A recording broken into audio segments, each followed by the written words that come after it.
男子，原來係一個暗藏訊息、藏污納垢之所。就是一種修行的生活方式。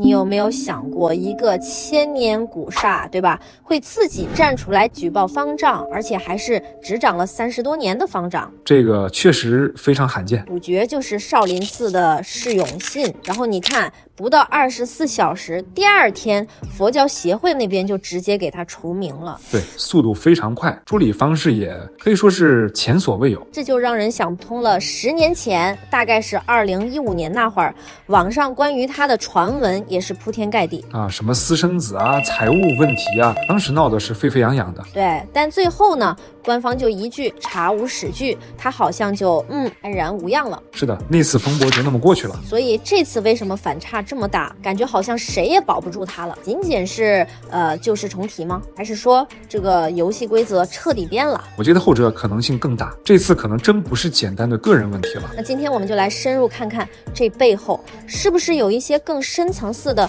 特别是制度上的原因在起作用。对，这正是关键。要理解这次风波，就不能只看表面的这些爆料，更要看驱动这些变化的那个制度技术。行，我们先捋一下事实啊。2025年7月27号晚上，少林寺管理处，注意是寺庙自己发了个通报，措辞非常严厉，是措辞严厉，直接说释永信涉嫌刑事犯罪，还有严重违戒，像什么和多个女的有不正当关系，还有私生子，还说被联合调查了。重点是四方自曝，内部发起的。然后第二天一早，中国佛教协会就发公告，同意注销释永信戒牒。这个注销戒牒到底意味着什么？为什么这次能这么快这么决绝？这个注销戒牒绝对不是小事，它基本上就是把一个僧人的宗教身份给彻底剥夺了，相当于执照被吊销了。对，就是这个意思。他在宗教内部的所有权利身份都没有了，这在中国佛教界可以说是最重的处分了，几乎没有先例。那为什么能这么快？这背后啊，关键就是最近这2年落地的2个新规定：宗教活动场所财务管理办法，那是2022年的，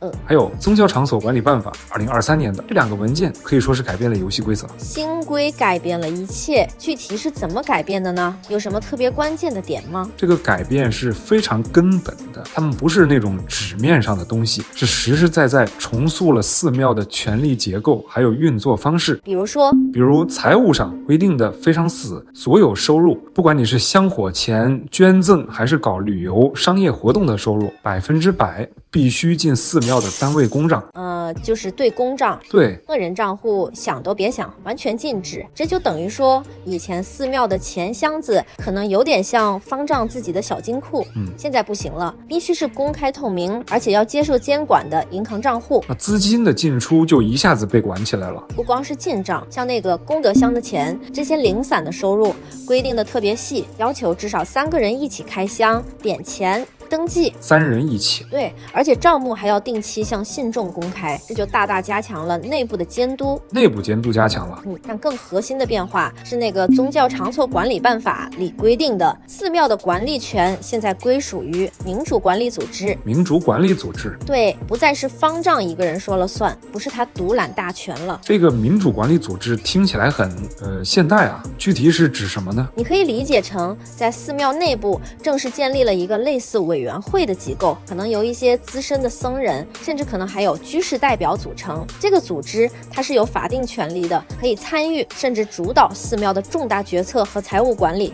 这样一来，方丈的权力就受到了实质性的制约。没错，内部如果有人有不同意见或者发现了问题，这个组织就有合法的渠道去反映、去处理，甚至就像这次一样启动举报程序。明白了，这种机制在2015年的时候是很难想象的，那时候权力还是高度集中在方丈手里。原来是这样，这就说得通了。为什么这次寺庙内部能这么快的采取行动，而且上级的佛教协会也能这么迅速的响应？对，制度的笼子扎紧了，内部的制衡力量被激活了。所以说，释永信这次是结结实实的撞上了新制度的红线。可以这么说，这次事件更多的是新规矩开始动真格执行的一个体现，而不单纯是个人作风问题或者旧闻发酵那么简单了。那大家肯定很关心，心，这次的结局会怎么样？会像2015年那样风头一过就没事了，还是说会有更实质性的后果？从现在注销界谍这一步来看，宗教层面的处理已经是顶格了，最严厉的了。